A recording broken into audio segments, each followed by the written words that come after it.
Okay, let's talk about tits. This is one of those words that even George Carlin can tell you is verboten. And the thing is, as I learn girldom and the right way to say things to not offend my fellow girls, one of the things I was corrected on was using the term tits.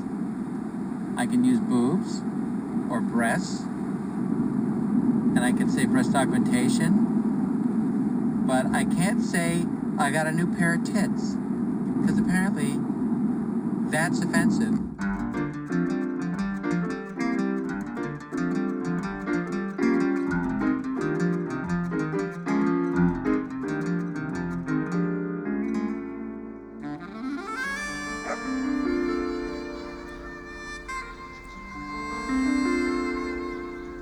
I've been working on this project called Jamie's Transition since, August of 2015. The man that I married 30 years ago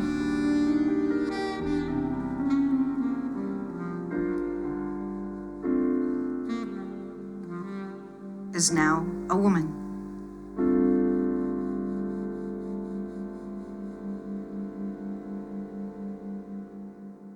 My dad is gone. And I really didn't expect that at all. There's nothing in my life from my whole experience with my dad that would have made me predict that this would happen. Were you on the estrogen before that and just not telling us? Yes, for over a year. You should have said something. I did tell everybody when I started transition. I didn't see you as early as everybody else would tell you. Well, you could have called. I'm sorry. You told me via text. You texted. Why? I don't know. That is like the rudest way to inform someone of a life-changing decision. He wrote me quite a few letters explaining what he was going through and how he was having these feelings of how he wanted to be a female. And it seemed like it happened so fast. And I couldn't understand why it was happening so fast. And my first feeling about it was he's not in his right mind. I have no control over this quite literally because I am compelled by my emotional being to be myself. And once you start being yourself, you really don't want to be any other way. And it's so uncomfortable to go back to a persona that you learned and realize isn't you, that you just can't do it anymore. So, am I the first transgender person you've ever met? Absolutely. I've never been exposed to a transgender before in my entire life. How strange was it to find out that your girlfriend's father wasn't really your father anymore? It wasn't strange as it was shocking. Shocking? Yeah. I've always been taught to be accepting, but it was just a shock because of what I knew of you before. Because you were very similar to my father. And we kind of hung together, and I'd moved you up here and been totally macho about the whole thing. You've been man's man with the tools, and you have the whole shop in the barn.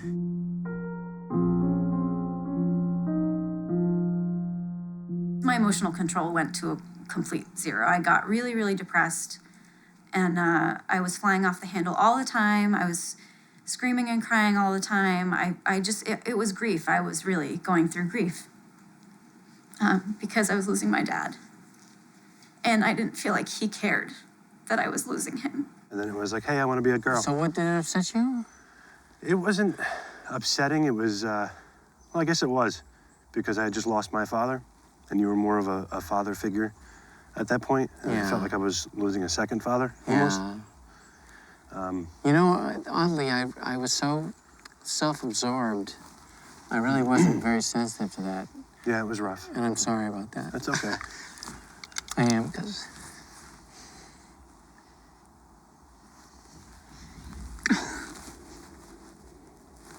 You're still my family. I didn't mean to take him away from you. I didn't mean that. It's not what it was about. As long as you teach me how to weld still. Because you promised me. I promise. I think this is real for her, and she wants it, and she feels more comfortable this way. But unfortunately, everyone in the family doesn't. You know, we're trying to transition with her, but we're really having a hard time doing it.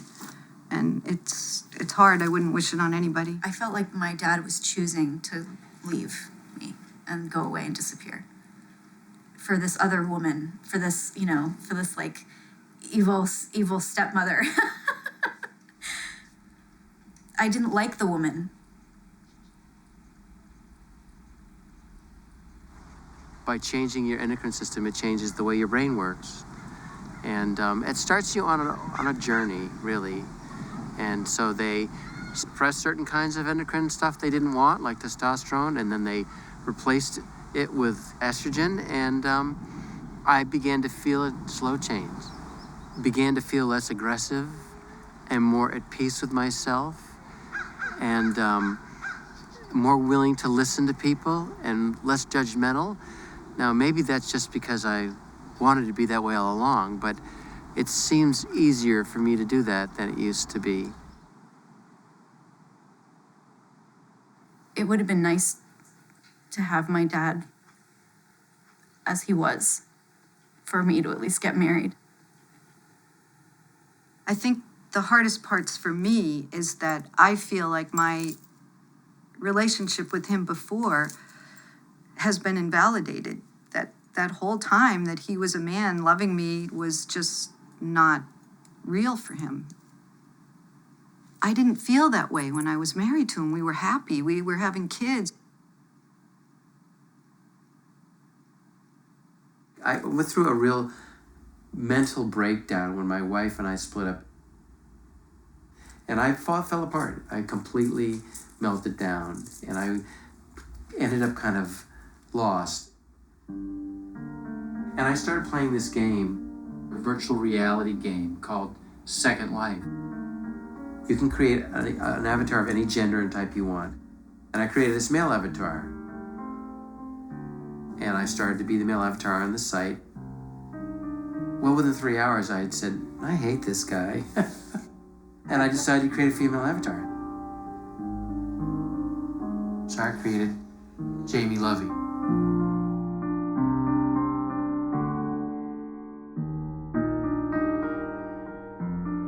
Almost immediately, I was happy, literally happy, and starting to behave in ways in this site that I'd never been able to behave before.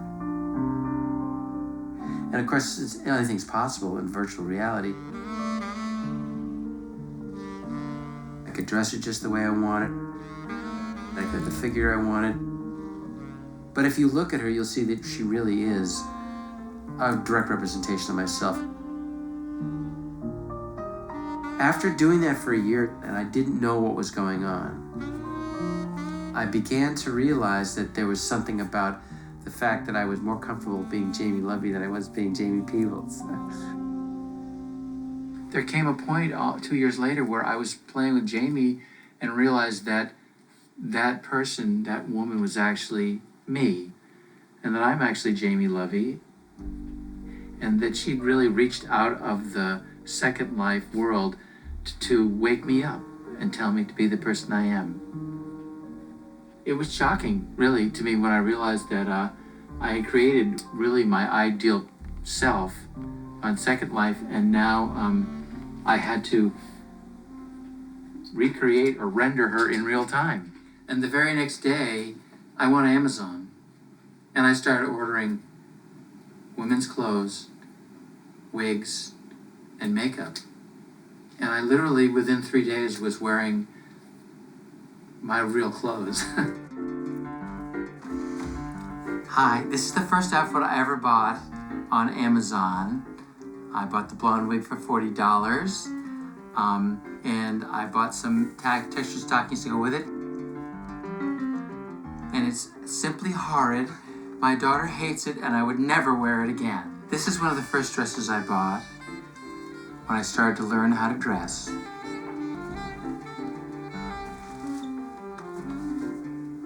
And I can tell you, it's a lot more difficult to render in real time in the real world than it is on Second Life.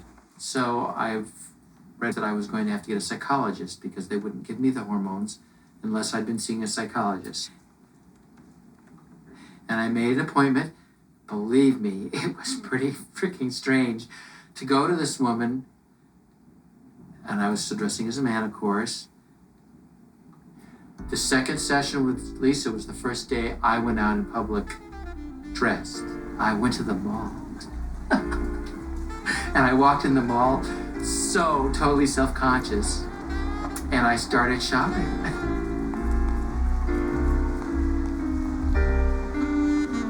And gosh, if you don't think girls have a shopping gene, I took to it like a duck to water. And then I came back here, and then I put all my girl clothes away and went back to being a boy.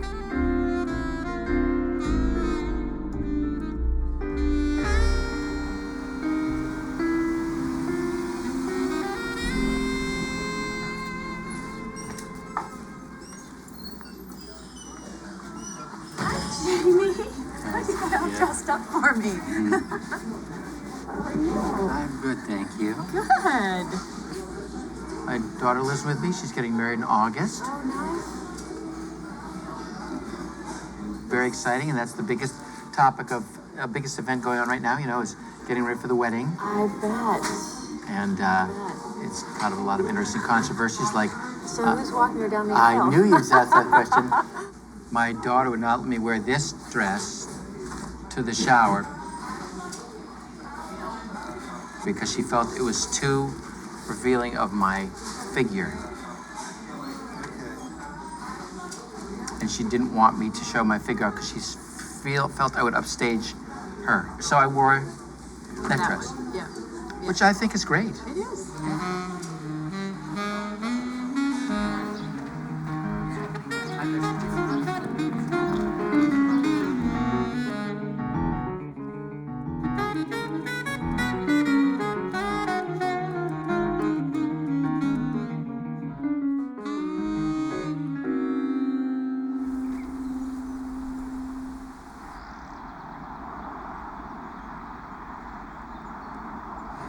So here I am. This is what I have right now. Not much. 13 months of hormones. They're kind of fun though. You know, and the nipples have changed and everything. So when I'm done, they'll be like this. Okay, so there's my boobs.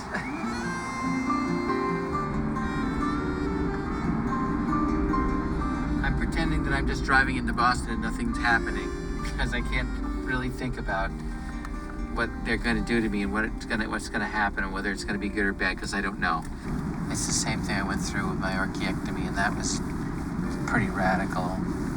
You know, the idea that you're going to basically de-sex yourself is kind of confronting when you first do it. Of course, you find out that it's Continue on Stewart Street. not really that big a deal after all. Thinking about it a year, trying to get it scheduled and where I was going to do it and who was going to do it. And this girl seems very good and she's very sweet. Oh, interestingly, she's totally flat-chested. I don't know what that means, but she guess she isn't as insecure as I am.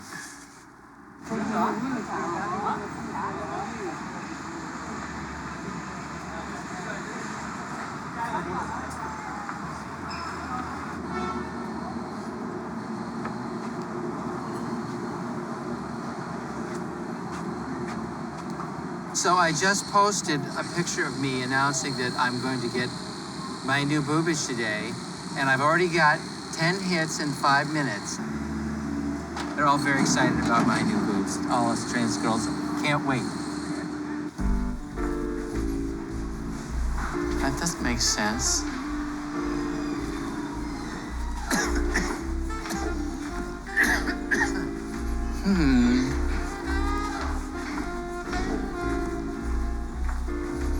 Hi.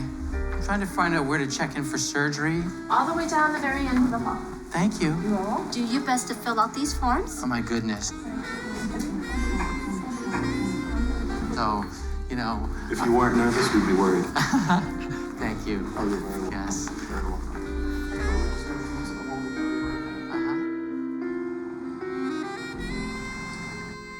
I gotta tell you, I'm still in a lot of pain. particularly my left breast. It feels terrible. It feels like somebody's tearing at it every time I move my arm. And I didn't have a very good experience. The doctor starts showing up to prep me. And the first thing that happens, the anesthesiologist says to me, well, now, sir, we're going to put your IV in here. And I look at him and I say, why did you say sir? And he said, oh God, I should have just said your name. And I said, I just kind of wondered why you said sir. And he looks at me and he goes, would you like me to get somebody else? Like there was anybody else I could get to do my anesthesiology, and completely missing the point. And what got clear to me is that here my surgeon had not told any of the surgical staff that they were operating on a male to female transgender. And of course, I don't even know if the doctors knew what procedure they were doing, because how in the hell could anybody call a person sir who was getting breast augmentation surgery? So I got sir 2 more times when I was in there.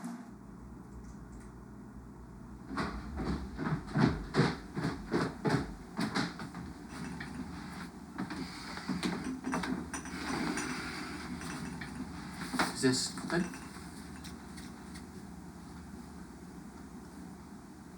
So this is my picture from 1973, October 31st. And this is actually the real me right here, as funny as that seems. Of course, I'm very jealous of this girl, because look at her beautiful long blonde hair. Then, of course, I had a full head of hair, and beautiful soft skin, and lovely blue eyes. But that was a very macho part of my life, trying to prove what a tough guy I was. I blew it. At the age of 22, I already knew all this shit.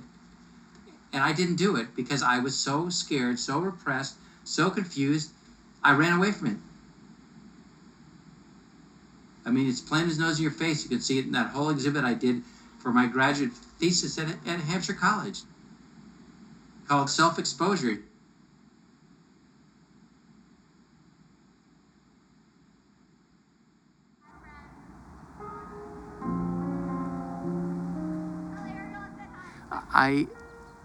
I had to adopt the boy.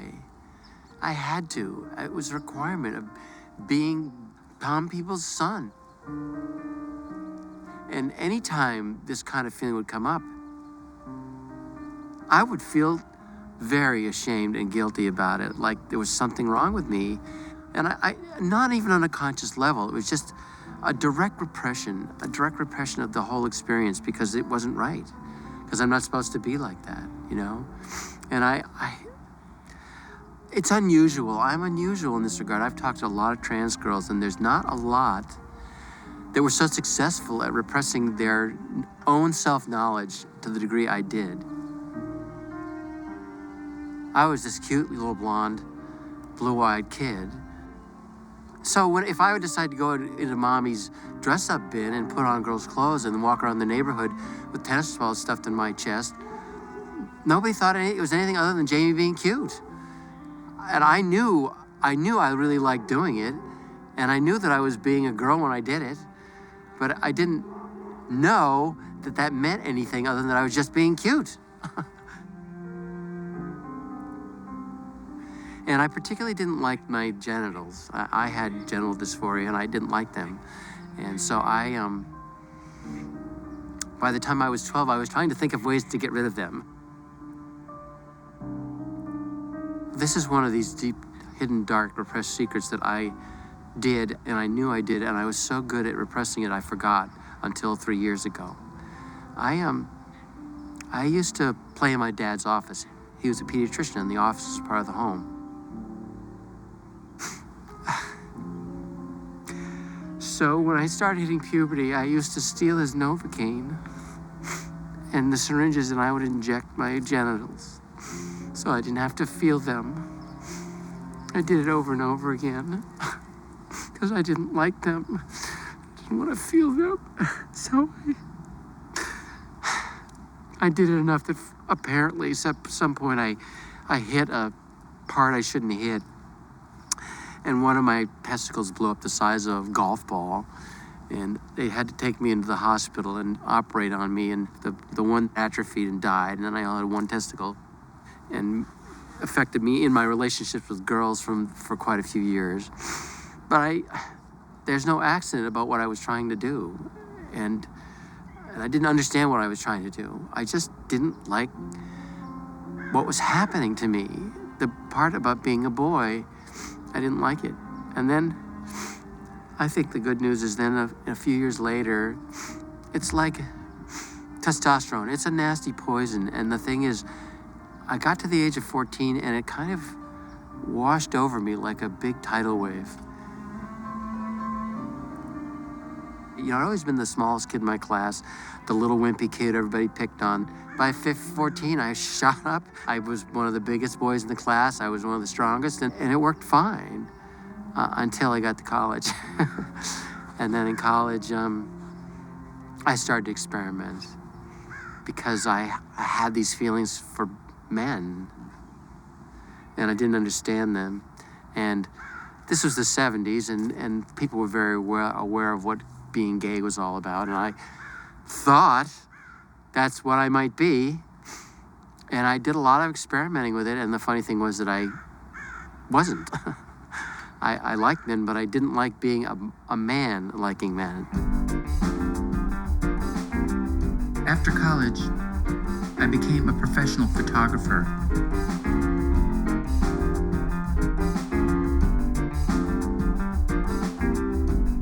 I could never give up my focus on feminine things.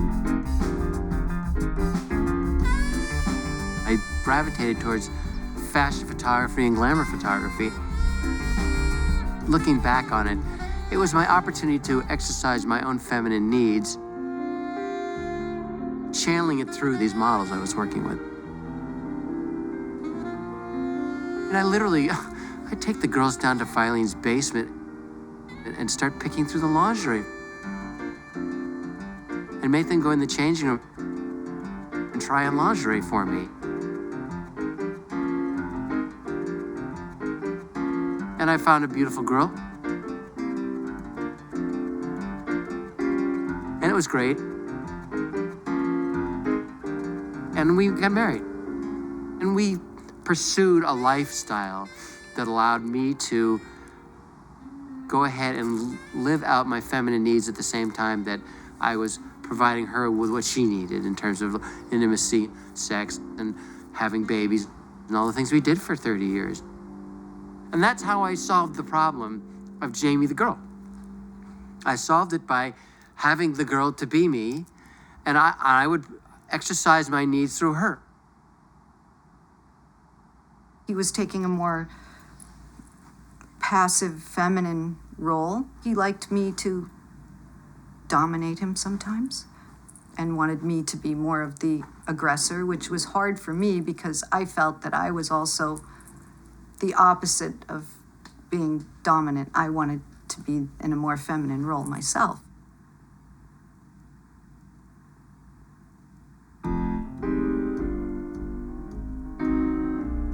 My best life's work has been in television engineering. And I've built 3 cable networks.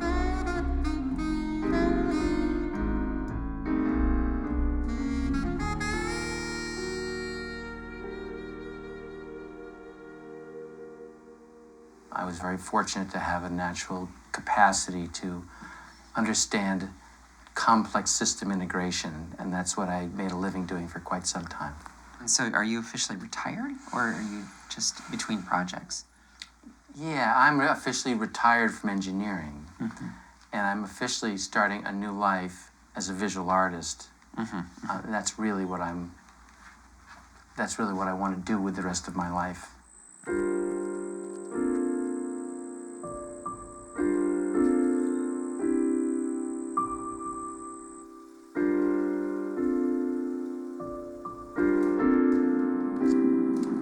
So Carol is a trans girl who feels that she's heterosexual, and yet I have strong feelings for her on both a physical level and an emotional level, and we've been, I'd like to call it dating, I don't know what Carol wants to call it, for quite some time now, and we've had a few encounters that are certainly not heterosexual in nature.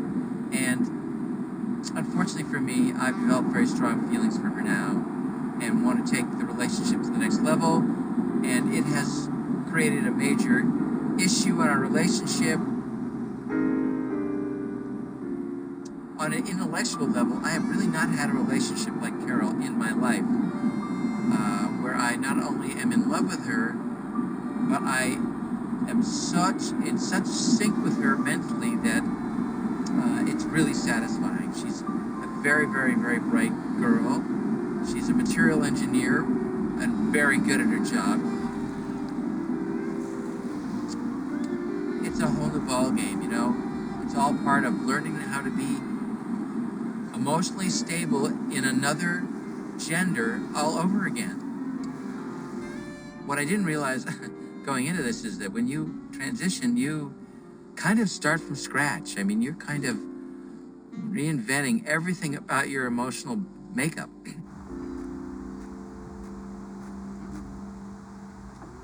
So my hair is the first thing I wanted to address when I was transitioning because, of course, I have male pattern baldness, which is from, 60 years of evil testosterone poisoning me from head to toe. And so, my beautiful long blonde hair that I had as 18, well, it's not very full anymore. After my hair, and really one of the road signs of male is beard. Okay, time to numb the face. In another half hour, they're gonna start sticking needles in my face and then turning on the electricity. It's literally an electric chair for each and every hair follicle on my face they can stick their needle into. Okay, there. Gorgeous. I mean, oh my God. Finally, the proper moisturizer. I couldn't look better. Now, for the piece de resistance. Beautiful.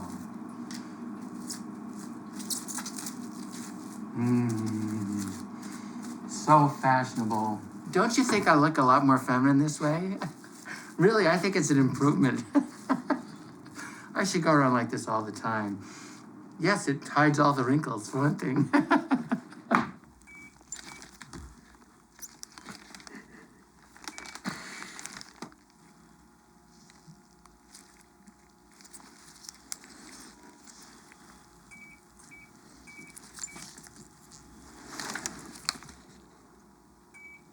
It's a horrible experience. I mean, you have no idea what it's like to lie on a bench for 4 hours, wishing that she would stop zapping your face. Your face afterwards breaks out. So it's not very flattering or very fun. Not to mention you have to let your hair grow out while you're getting electrolysis. So you're walking around in a dress with a beard. And I'm not done. And that's after about a year and almost $8,000. Okay, so here I am. Take a good look at my swollen face, see how it looks after you get zapped. So now I'm gonna go ahead and get rid of the rest of the hair in my face. This is it right here, honey, dysphoria. As I do everything I have to do, I get more dysphoric with every second because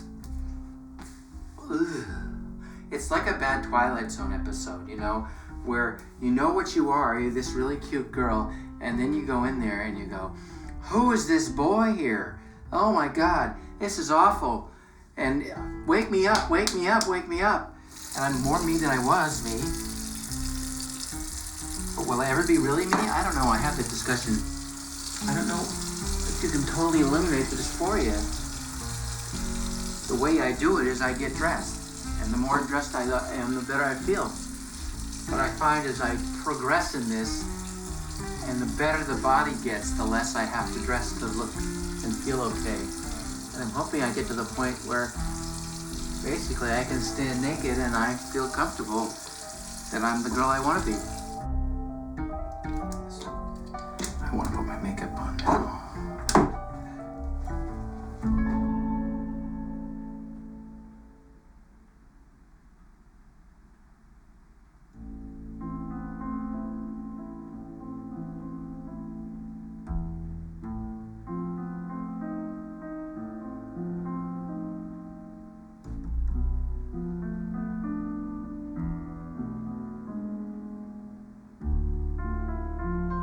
Hurts.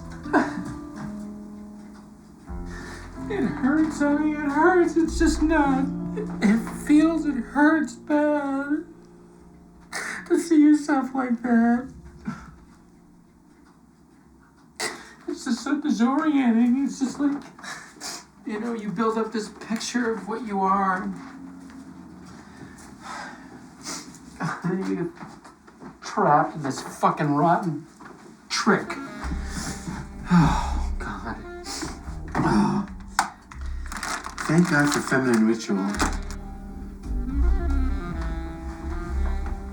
Especially after crying big crocodile tears. I remember the first time I tried to do this. It took me hours. I had no clue what I was doing. I didn't have mommy to teach me how to make myself up. I had to figure it out on my own.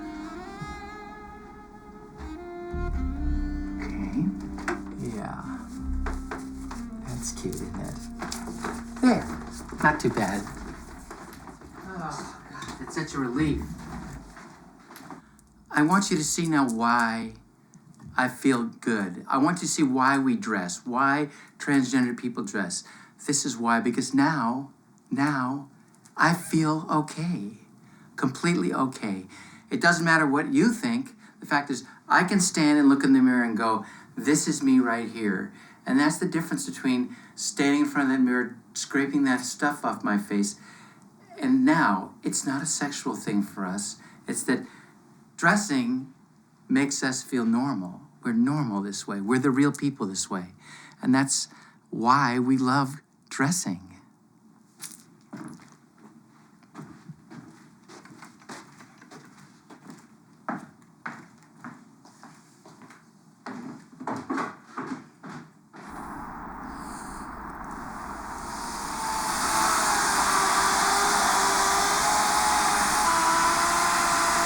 We left the blade dull. It's fucking dull. Look at the sawdust. You're supposed to have big chips coming off this thing. Oh, God. I don't know which is worse than me, the engineer or the girl.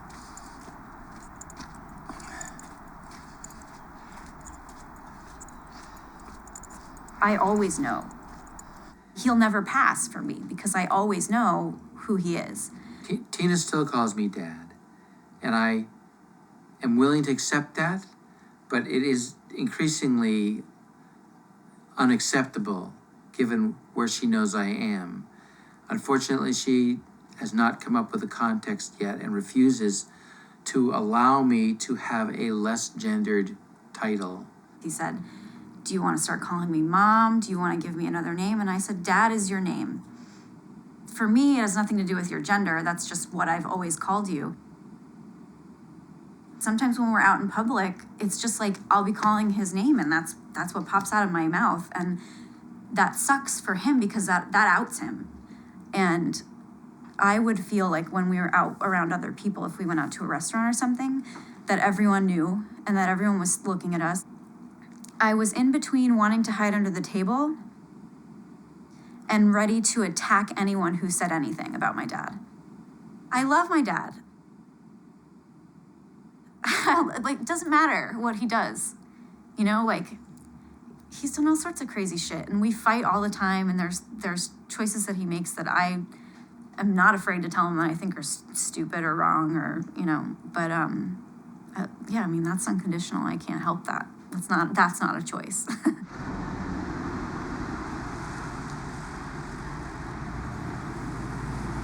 I am divorced for 6 years now. Okay. And how is that? Have you maintained a relationship with your ex? Yes, only recently have we sort of oriented into a healthy relationship. It was a very rough road, and my wife had got a brain tumor. And then she went through a radical personality change, and 3 months after her operation, she left me. My mom's brain tumor caused her to be very impulsive. I was being a little crazy, doing crazy things. I felt like my mom was leaving me. I felt like, and she did. I mean, actually did. I definitely went through a major depression, and I was really mad at my mom and taking all of my anger out on my mom, but feeling like I lost my mother, just as if she hadn't survived the brain tumor. The signature event that kind of ended it is when my daughter had a crisis over my transition, and she was on the floor in a ball crying. And so she said, "I want my mommy," the 28-year-old girl. And I hadn't talked to She didn't mean you. No, yeah, I'm daddy. And I hadn't talked to my wife in 2.5 years, and I basically got on the phone 30 seconds later and called her up and said, "You need to come up here." And she came up, and we made our peace. Tina's my younger daughter, and she's also my rock. Through everything that I've gone through, she's been there for me. She's stayed there with me. She supported me in every way she could. When I told her I was transgender, that was the hardest thing she'd ever confronted, ever.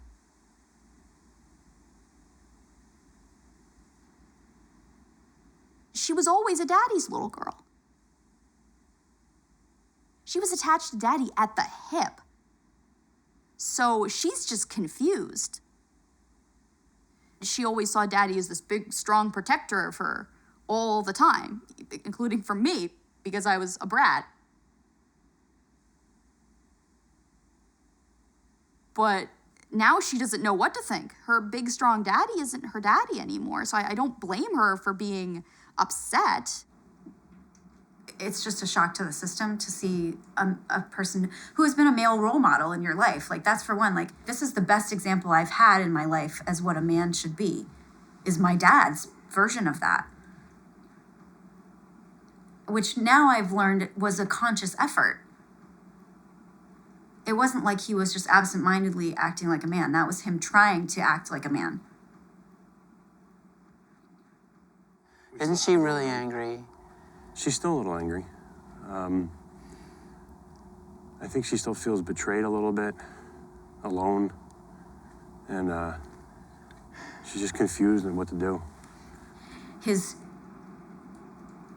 interests are different. And that has started to sort of change back now, but there was a period where he listens to Justin Bieber. He genuinely likes Justin Bieber. And I my dad would never like Justin Bieber. For me and most of the transgenders I talk to, changing your hormone balance puts you through a new puberty.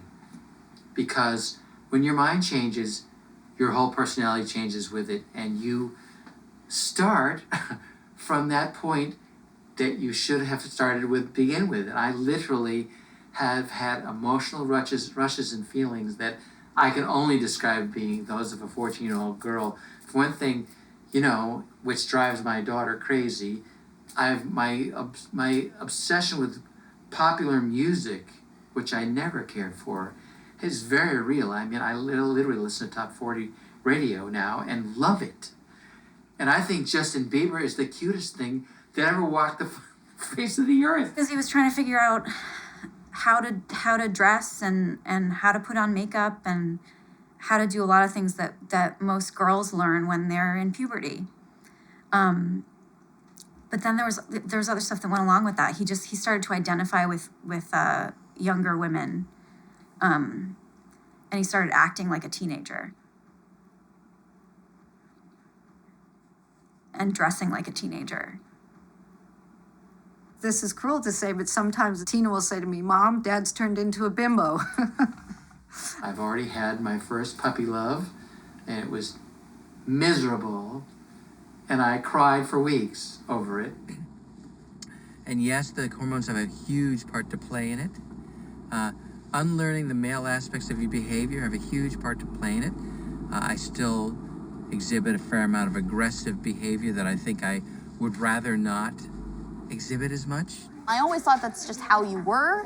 I was just like, oh, Dad's just an angry person. She gets angry. That's just what she does. She's just one of those people who gets angry really easily. You're so good with your gender thing. And I accepted that. And I was just, but then when I realized what was going on, I was like, was my dad angry this entire time, or was she just trying really, really hard to be a man? She wants to let go of the man that she used to be, which was a very capable man who could fix cars, who could do carpentry, who could fix plumbing, electricity, all that stuff. Do you need a flashlight? See, that proves that the relay is calling for heat. So, you son of a bitch. Why would anybody do that? Would you hold the light? Just for a second. Right there. Right there. Hold that. What are you looking at? Here, hold this. Sorry. You're useless. I told Nick we needed wood. Yes, tell him to go get a bunch. Or we're gonna freeze.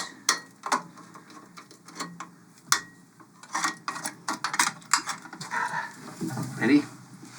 This time for sure. It's magic. No.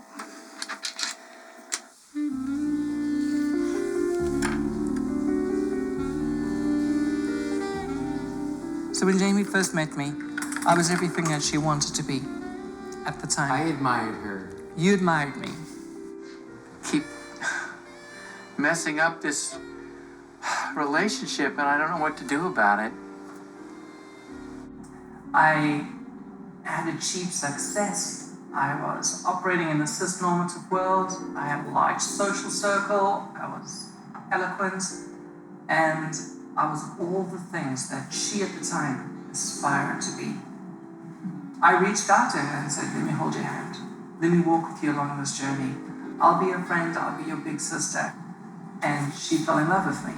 I'm cis-normative, boring, looking for one guy, not looking to have multiple relationships or anything like this.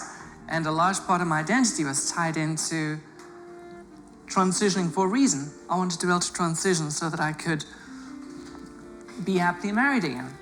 This to me is the happiest state anybody can be in. It's just with a dedicated partnership, you can grow old together. I tried to respect it. And then, you know, there was a situation where we were together and something happened and she invited me to get in her bed with her, and I did. I was looking for a friendship. I was looking to hold her hand as she went through her adolescence. It changed our relationship. Most fundamentally, it changed our relationship. And quite frankly, in a way that now is very destructive. I experienced moments of crushing despair, such as I hadn't experienced since pre-transition. And I realized when I eventually had some moments of clarity after intense bouts of depression and crying, that I'd betrayed myself. I don't want to lose the friendship just because we slept together. I don't. I want to keep it. I don't want to repeat that kind of stupid mistake of letting an intimacy ruin a great friendship.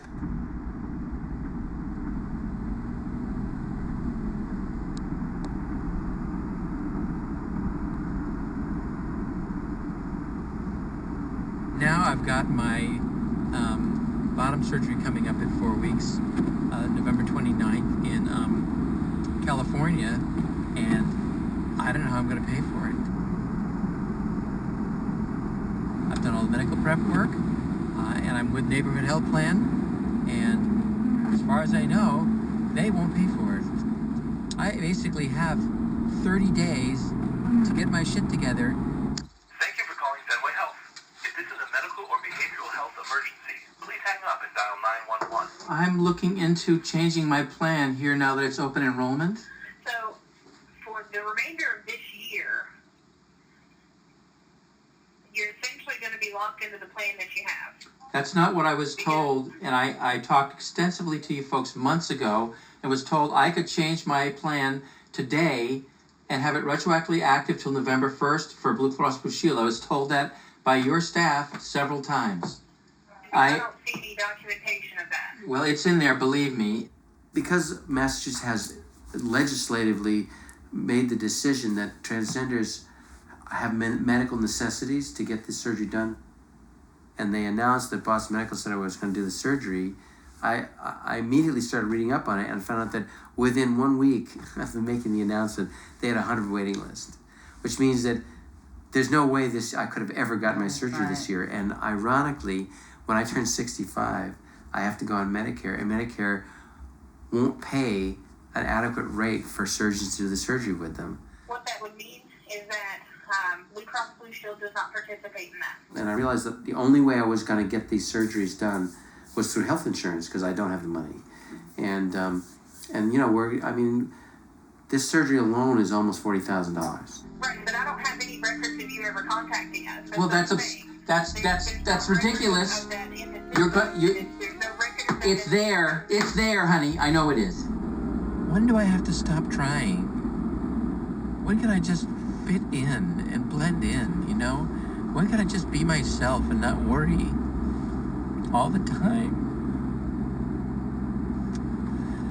that people won't treat me as a woman and they'll think I'm just some stupid guy dressed up in girls' clothing?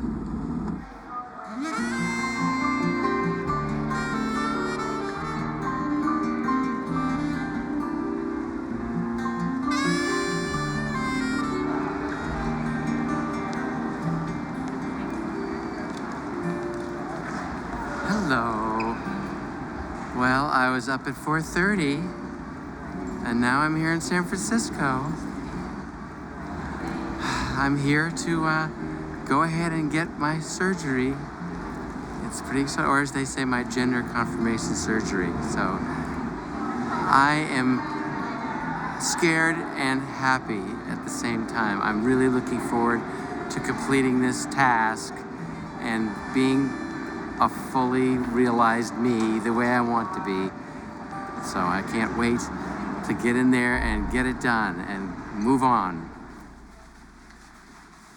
So it occurred to me as I just went to the bathroom, that's the last time I'll ever go to the bathroom like that, ever again. Wow. I woke up about 4 a.m. this morning and said goodbye to my appendage, to put it politely, and it was hard. I didn't expect to be so upset about it, but I started thinking that I would never feel it there again, and what that meant. And it lasted longer than I expected. I kind of had a little ping of self-doubt there for a while about, is this really what I want to do? And of course it is, but it was, I was surprised. And I can move on and be Jamie, and I'm really anxious to go ahead and get that done. It's not exactly natural, you know what I mean?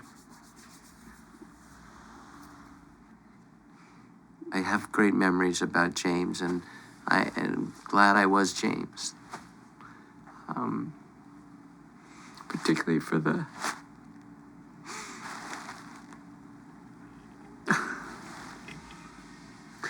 babies I got to make. That was good. That was a privilege, and I'm glad I did that. It's time to move on. Time for Jamie to take her turn. This isn't like, oh, well, my nose is too big, so I'm going to get it fixed a little bit so I look better. This is like, if I don't get this surgery, I'm just going to kill myself. I'm going to go walk in front of that train and do myself in. As a matter of fact, 2 weeks ago, a trans girl did just that.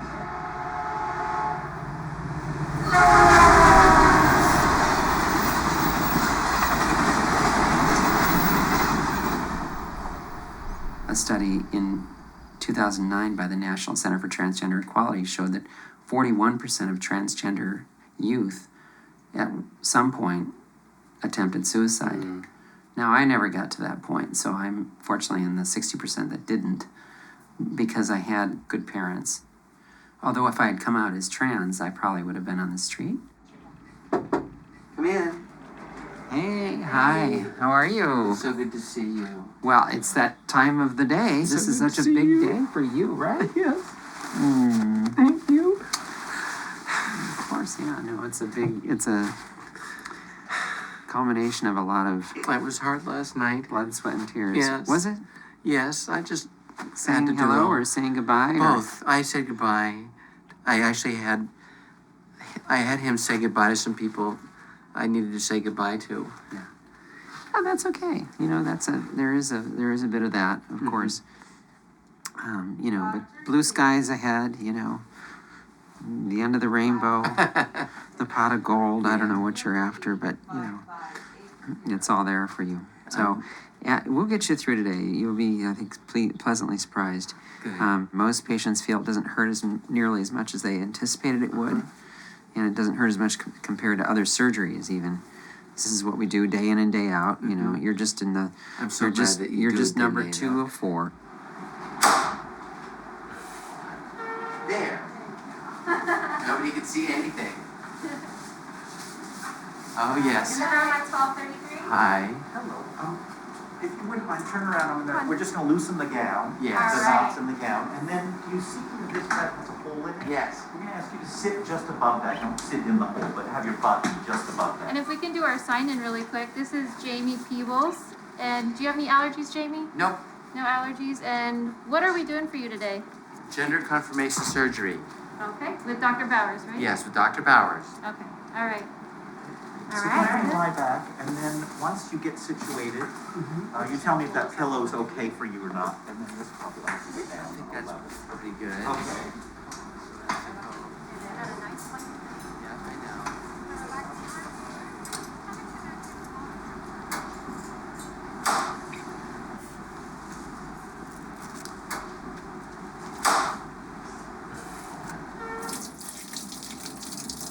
There's a mythology that basically you're cutting the penis off, and that's just completely untrue. You're not cutting it off. No, that's one of the goofiest questions I get asked. Hey, good afternoon. Hi, everyone. I have 1% lidocaine plain, 40% marketing with epi, injectable saline, and metronidazole. She's here for genital reassignment surgery, neocolporaphy, no allergies to medications. She's in the lithotomy position with Dr. Bowers. Agreed. There's a great misperception about genitals that they are somehow from Venus and Mars, whereas they're really more like from Oakland and San Francisco.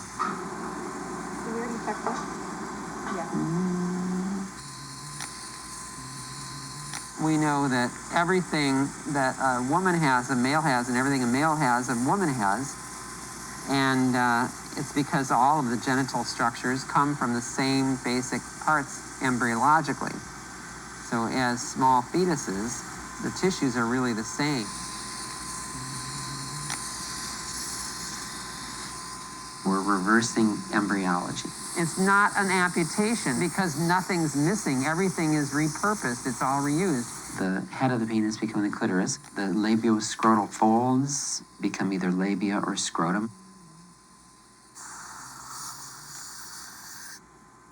As an obstetrician and a scientist, you realize that all the little spots in the body develop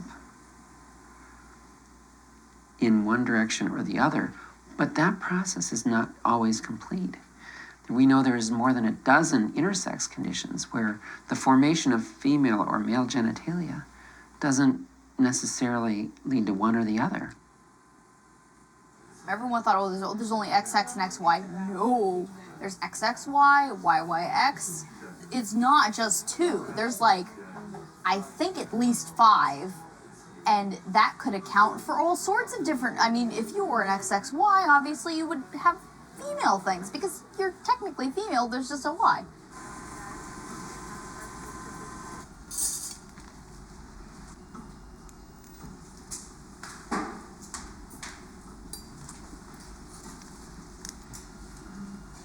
So we know there's diversity in genital formation.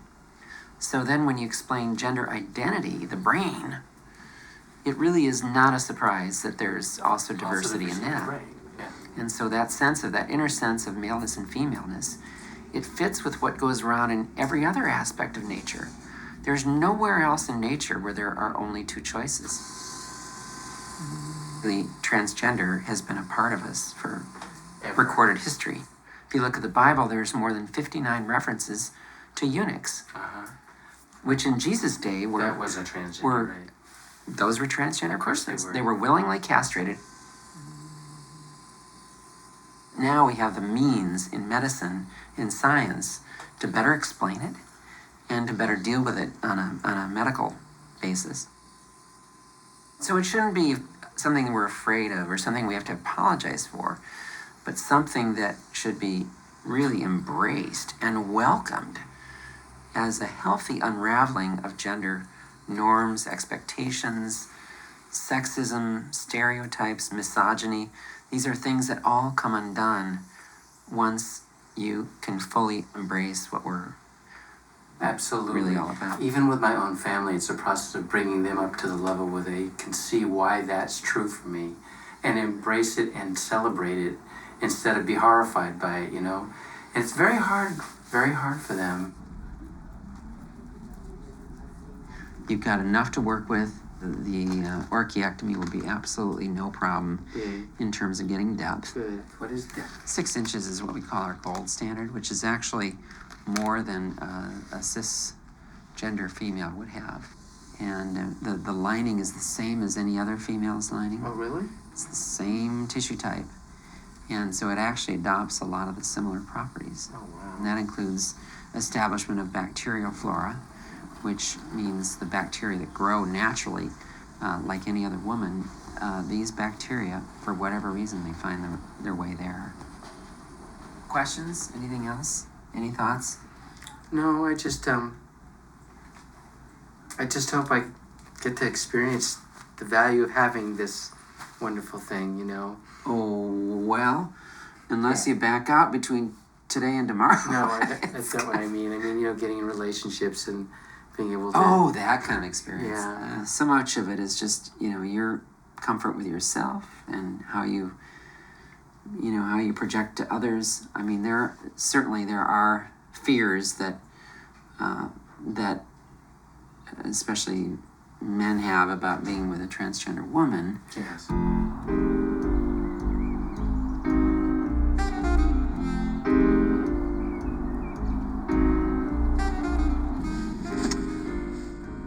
Well, hello there. It's actually still morning, so I'll say good morning to you for a little bit longer.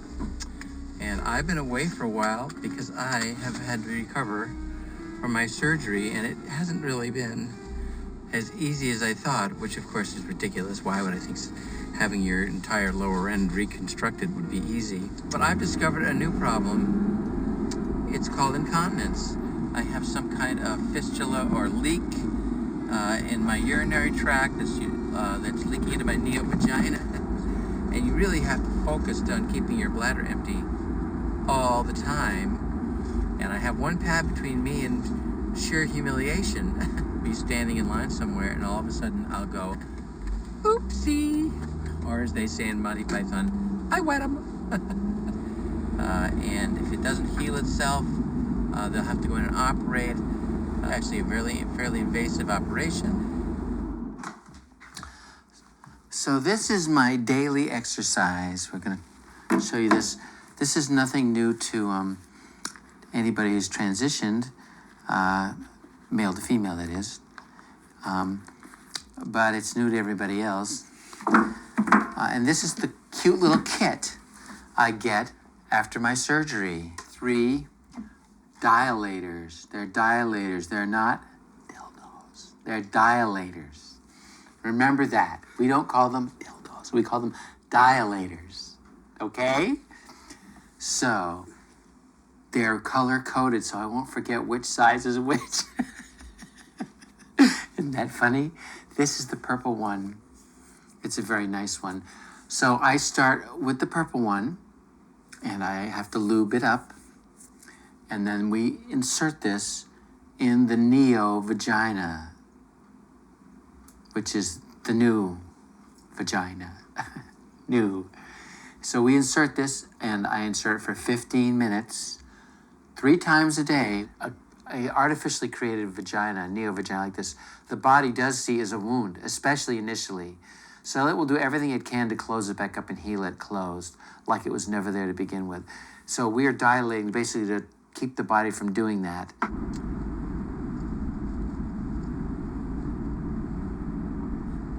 We examined you under anesthesia. You have a fistula within the prostatic urethra, essentially within the external sphincter, which, as you know, is the muscle that is keeping you dry from an incontinence standpoint.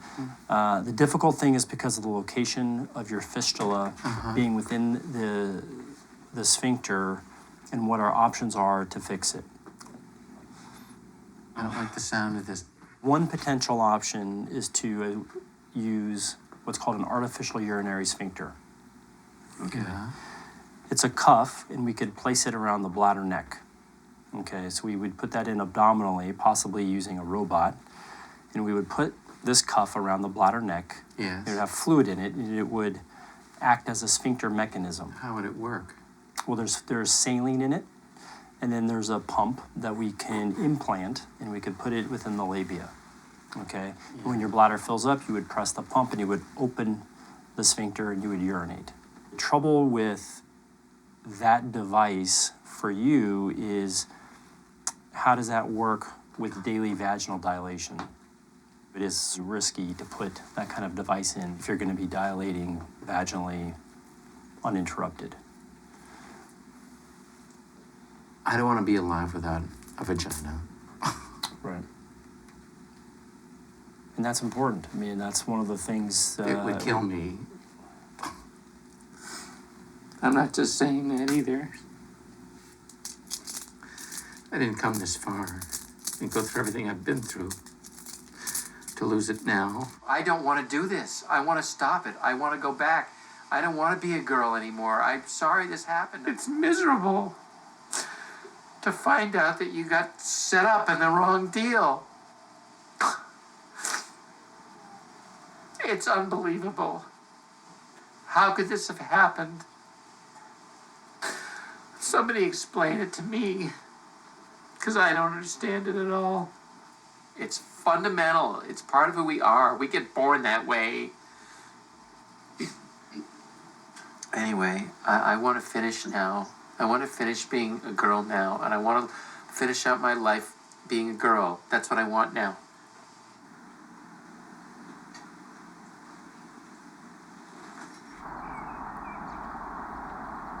Okay, so here's a funny story. I think it's funny. So one of the problems with catheters, which I've learned from wearing one a long time now, is that they leak. God knows why, but for some reason today, it's been leaking a lot. So I'm over here in Waltham doing some laundry, and I have an incident. The panties are kind of soaked in urine. It's gross. I know what I'll do. I'll take them off, and I'll rinse them out. And since the dryer's already busy doing the sheets, I'll put them in the microwave and dry them in the microwave. And I came back, and I opened up the microwave, and my panties were on fire and melting.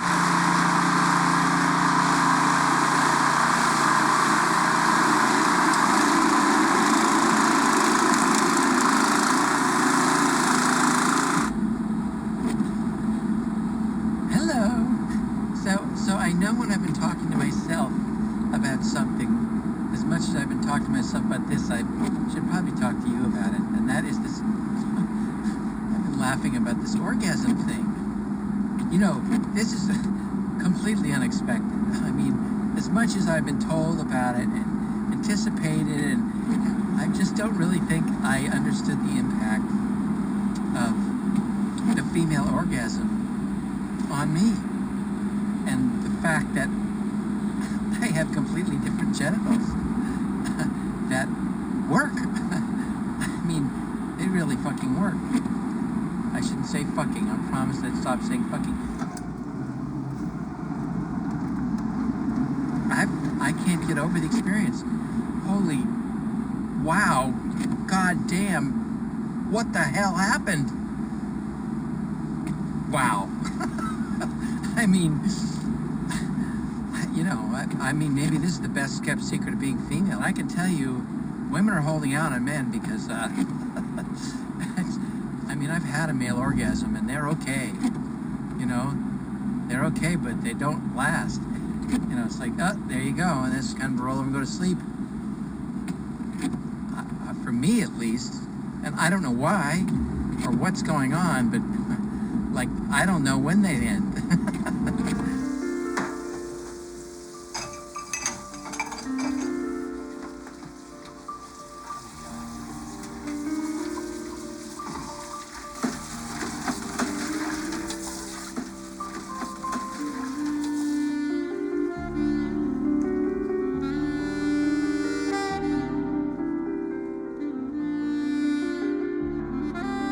I have unabashedly admitted that I want to improve, quote unquote, my looks through lots of intervention. And, you know, there's a lot of support and there's a lot of criticism of that idea, saying, you know, that's not what being a woman's about. My opinion, Dad, is that you really don't need the Yes. facial surgery. Yes, you're not alone. You look female. You do not need it. You've always had a very like feminine face. It is not necessary. Tina and I have discussions about why does she need any more work. She's had enough work done. But this is a real serious thing, is that she's getting addicted to all these little fixes. I understand if you really want to do it because it makes you feel better. I just don't want you to continuously attempt to fix yourself No, I won't. constantly forever because you don't feel right. No, I won't. Don't become one of those people, please. Changing my face, changing my hair, changing my waistline, and a lot of other things I'm changing. And I don't give a damn who else has to look at me in the mirror. I have to look at me in the mirror. And I can't go out and take the next steps in my life until that's right. I just can't. I don't want to not see my dad's face. I don't want his face to change.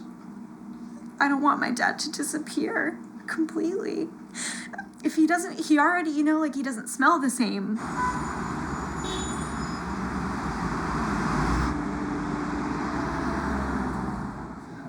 And now I need a big smile. And now with your chin up. Very good. Dr. Simon, Dr. Kapitan, Jamie. Hello. I'm not gonna have. We can have. If I don't hug you, forget about it. You know. We can hug. Yeah, I want hugs. No problem. Big hugs. Spanish hugs. And you know why? I can't stand it. You know, I know there's things that need to be changed. I want to be able to get up in the morning, not put any makeup on, throw my hair back, walk outside, and know that everybody knows exactly who I am. Can I touch your jaw a bit? Absolutely.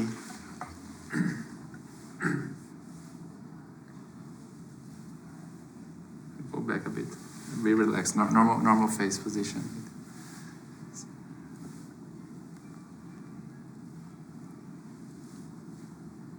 Open your mouth slightly. I'm gonna take my notes for you.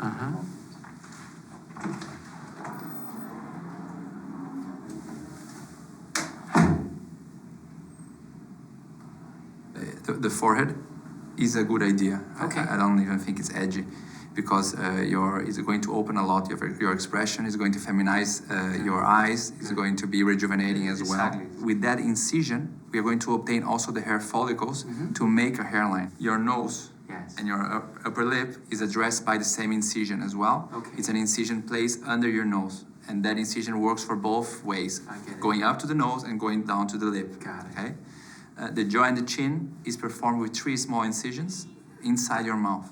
Yes, it doesn't show. Inside, they don't show at all. They are in the gums, close to the gums, not even in the gums, close to the wisdom teeth, Yes. and one here in the lower lip. Yeah. With this incision, we can visualize the whole lower jaw and chin, and we can perform the recontouring, and that's it. And then you have the first stage done. You end with feminized forehead, feminized nose, upper lip, jaw and chin, and the hairline. How do you keep people in your surgical team when you're working? In your case, but we will be 3 around the head. So Danielle, an assistant, a junior surgeon, myself, and then for the nose, another surgeon, and then for the hair, two other surgeons. It's like So it's six people in total. 6 people, 6 surgeons plus the staff.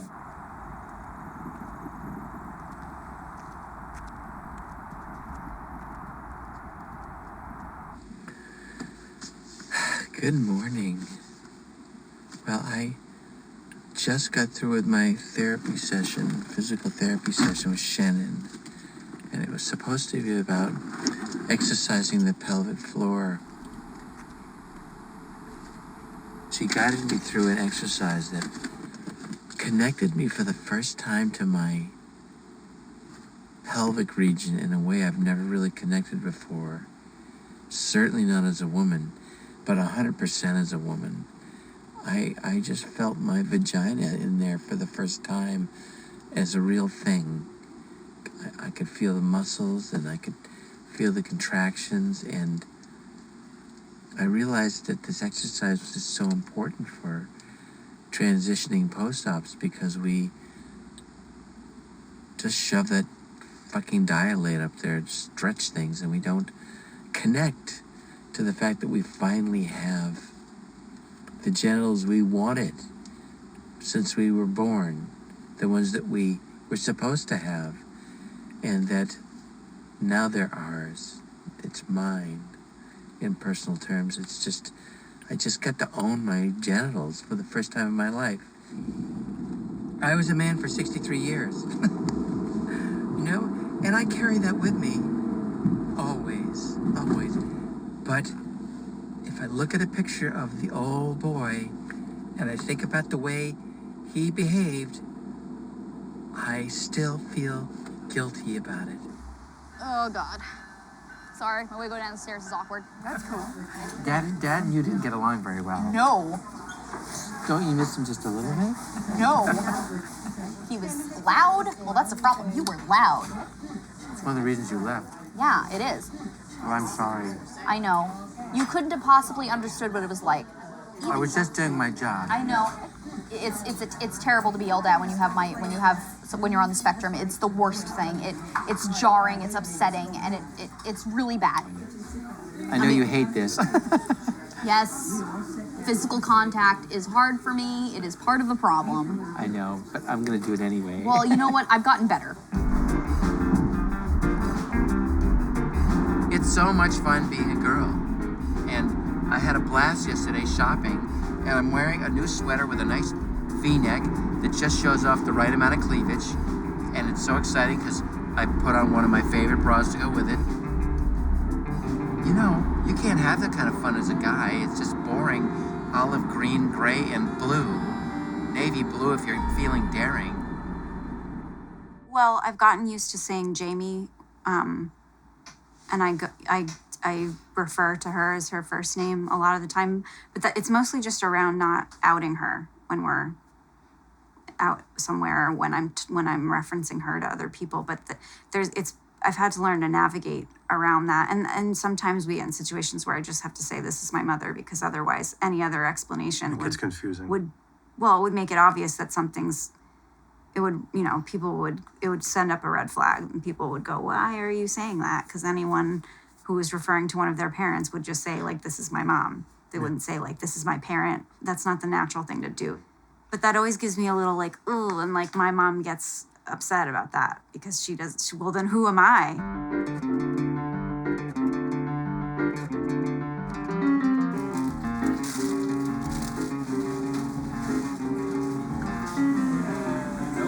I was talking about what would be right here.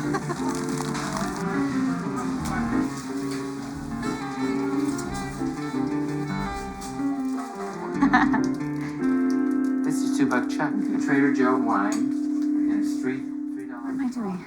Subscribe, salt, pepper, all that getting sense. Then shallow baking dish, pour butter over it, broil. Okay.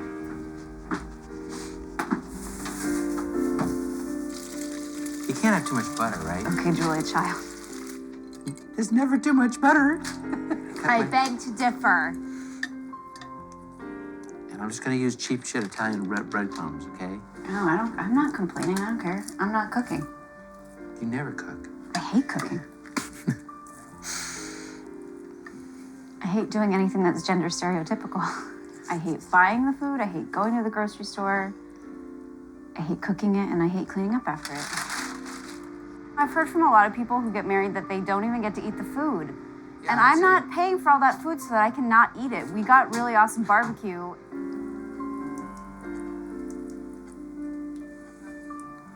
You know, you spend 2 minutes with every guest, and you have a certain number of guests that'll take up your It's whole hours. night. Well, is there like a quick way to do it? You stand there, everybody Can we goes. just like high five everyone as they like run by? She hasn't even picked out a dress for me yet. Well, I've been working on that. I did come up with something Did you? that I like. Where's my Pinterest? Oh, I suppose I should That. I like that. Whoa. A jumpsuit. That's pretty cool. Is it? Yeah. You like it? I love it. I like the idea of it, Me too. but I don't know how to find one for the wedding. I'm sure we can get one. What, I wear heels? What kind of shoes are I don't know. I think flats are better. Flats? But I because think you have to also have a wear little bit of a heel. whatever you want. I wouldn't be dressing I don't up care about otherwise. that. If you want to be 9 feet tall, that's fine. I don't. Well, no, I don't. That's the problem. When I wear heels, I'm taller than all the guys.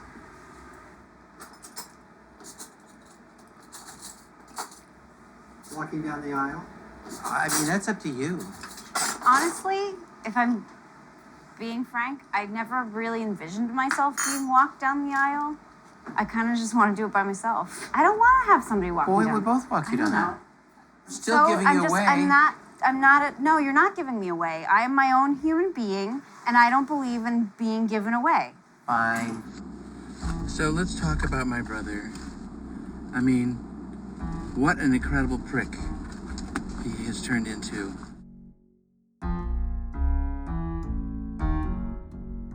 We had a horrible night. I mean, a horrible night. He is torturing my daughter. My little girl wants to have a wedding at the Cape House that we've been promised access to since the day my mother sold it to him at a discount. And now he's saying it's all his, and we can't go because I'm making a movie, and he doesn't want me to make the movie. So because I'm making the movie, he's not going to let her have her wedding there. He's trying to blackmail my daughter.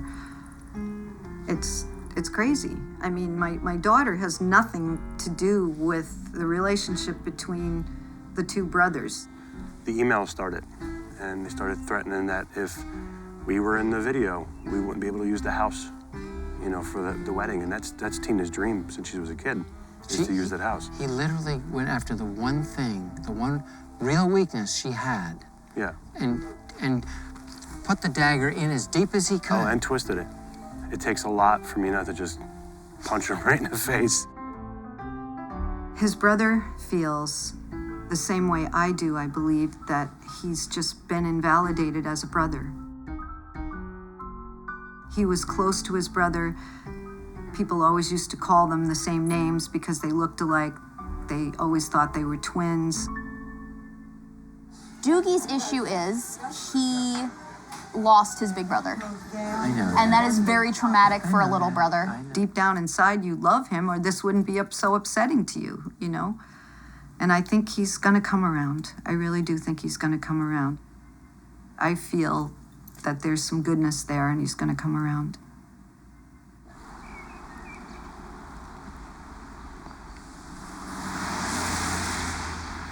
I decided I wanted to meet a nice guy.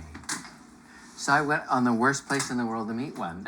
Yeah, because naturally all the nice guys Or hanging follow on Craigslist lurking on personal Craigslist, adverts.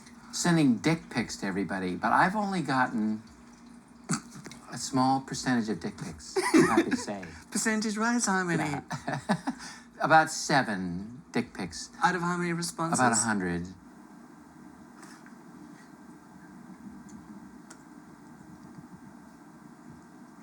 What's going on with you? How are you doing? I'm a 30-year-old, 6 foot tall, 250 pounds, naturally dominant, genuine, patient, persistent, atheist, and so on. because I'm for freedom and fair and equal treatment for all. I'm looking for a girlfriend for a serious, long-term, full-time relationship who will become my wife for a lifetime marriage with a prenuptial agreement. Well, that clinches the deal for me. As long as there's a prenuptial agreement, it's gotta be the right thing. So here's a guy, and I've got one of these, who sends me his fishing conquests. Me a trout. Oh my God. Even though I did the man thing for over 60 years, I really don't quite understand men. I definitely don't disclose that I'm trans. People get the wrong impression. To try and present myself as being transgender, which is a weird subsection of women, it's easy just to say, I'm a woman. I will disclose that I'm trans once I like the person, once I feel safe with the person, once I think this relationship is going somewhere, in the same way that a person would disclose that they're a cancer survivor. I have salad and a tomato. We could make a salad with meat in it, or we could have a salad. From my youngest age, the people that I looked up to and admired were the women in my life. And I didn't think consciously, I'm a woman. It's just, that's what I want to be when I grow up. That's everything that I want to be. I aspire to this. But I'm told that I'm a boy, so obviously suck at being a boy. But all I want to be is a woman, I'm a boy. But the only times I could be free was when I was dressed in my sister's clothes or my mom's clothes, or in my mind going there, in my daydreams, in my fantasies. All of my happy places were living as a woman. So it's something that I always grew up from my youngest memory, like age 2 or 3, and definitely 4.5. I was cross-dressing at age 4. Even in the early stages of my transition, I didn't know whether I was trans enough to transition. Was it really a woman, or was it just a guy deluding himself? Mm-hmm. And you live with this two worldviews that are superimposed upon one another. And I can look at the world as the guy, I can look at the world as the woman, and as a woman feels more real, it tugs me, but all my life experience is as a guy. The act of sex was painful, because the only way I could ever get aroused was imagining I was the woman in the situation. Like 2 weeks after, I'd be in a sense of guilt, a sense of depression, and it would be crushing immediately after the event. And I couldn't talk about sex. It was always awkward. It was embarrassing. And when I was eventually presenting as myself and I kissed a guy for the first time, I felt like my head exploded. It was like Dorothy going Technicolor, like I was in this little box which all of a sudden exploded next to this meadow with flowers and trees and smells and feelings for somebody that I never had before. And here at the age of 40-something, I eventually kissed. Still crazy after all. And the first time in my life I experienced sexual attraction, and I only had the strength to transition when I didn't believe that my father, after my father died, it was like 6 months after my dad died, where I didn't feel that I would have his judgment, his opposition.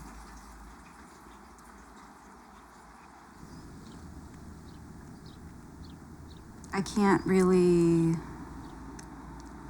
can't spend time with my dad the way that I used to.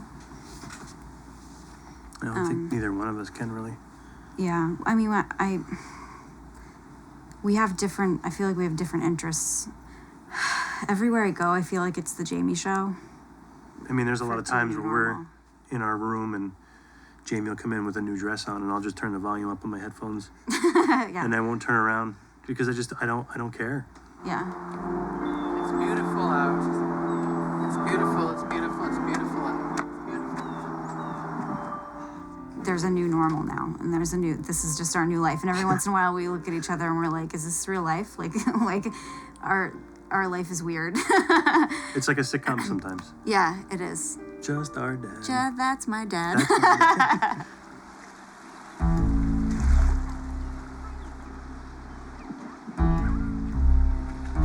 I think I'll talk a little bit about the fight I had with Tina. I let out that I was really lonely, basically, and that I didn't really want her and Nick to move out, and of course they know that. She really just let me have it in a way that I don't think I've ever seen before. I can't remember the last time I cried so completely. She talked to me like a parent to a child, and it was really hard, and I really had understood at that moment that I am not going to see my daughter much anymore after the marriage. She wants out of my life. She doesn't want me constantly around her, living with her, and I don't really blame her. And that it's sort of the end of my parenthood, which I guess is just as well. But I'm not very well prepared for it. Everybody is allowed to respond in the way that they feel that right. works for them, and it's a need. I mean, you have to go through your emotions, however you're going to go through them. And for me, it was grief, and it was loss, and it was losing my dad, and it was not having a need met.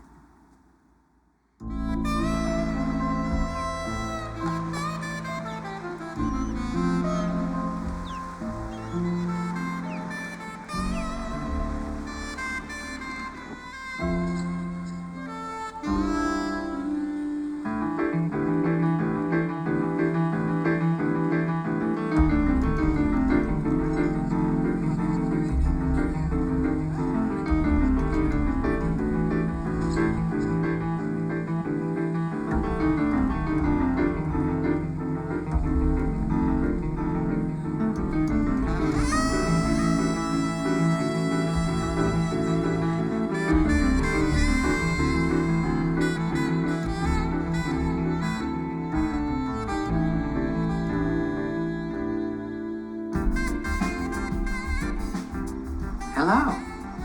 It's been almost 2 years since Tina and Nick were married, and I want you to know I'm doing really well.